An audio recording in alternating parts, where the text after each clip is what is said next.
Passion and noise, protest and argument. Party conferences are magnets for debate and eye-catching ways of making your point.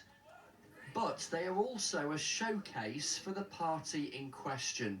The backdrop to this conference is the unfolding horror in the Middle East. Labour want to appear like a government in waiting.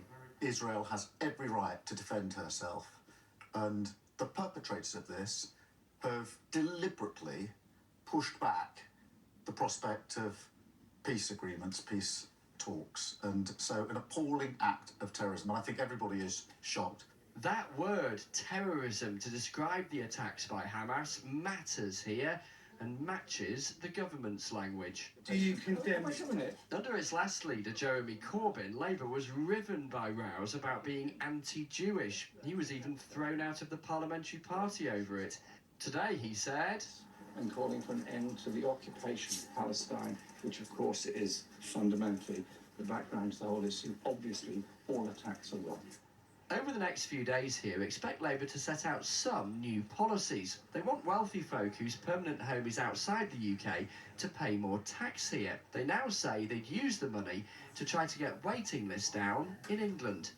It's for 2 million appointments every year, 40,000 a week, to be done out of hours, but paying staff properly to do it. But hang on.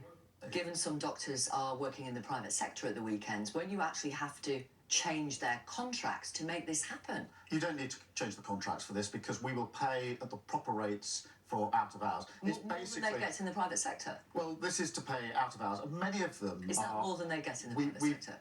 They will probably get more in the private sector. And don't badge this as anything more than an interim measure, says the country's biggest trade union. Lots of them work unpaid overtime at the moment, so this is a good thing. But it's not a long-term solution.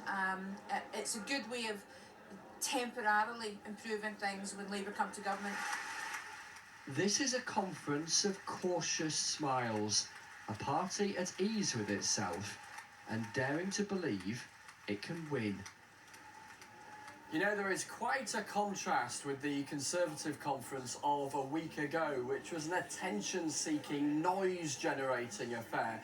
Here, talking to senior folk this afternoon, there's a real sense of that caution. One figure put it to me like this. They said it felt like they were wearing a straitjacket, walking along a tightrope. Why that mentality? It's a mentality driven by a look at the history books, in a sense that this party is very rarely in a position where it really believes it can win a general election. And plenty here do think that, but a lot say that the way to do that is to present themselves as the smallest possible moving target, to be seen to be professional, to set out building blocks in terms of policy development, but nothing too radical that grabs too much attention.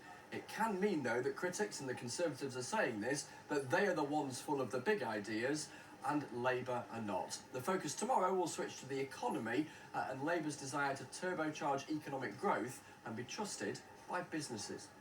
Thanks, Chris.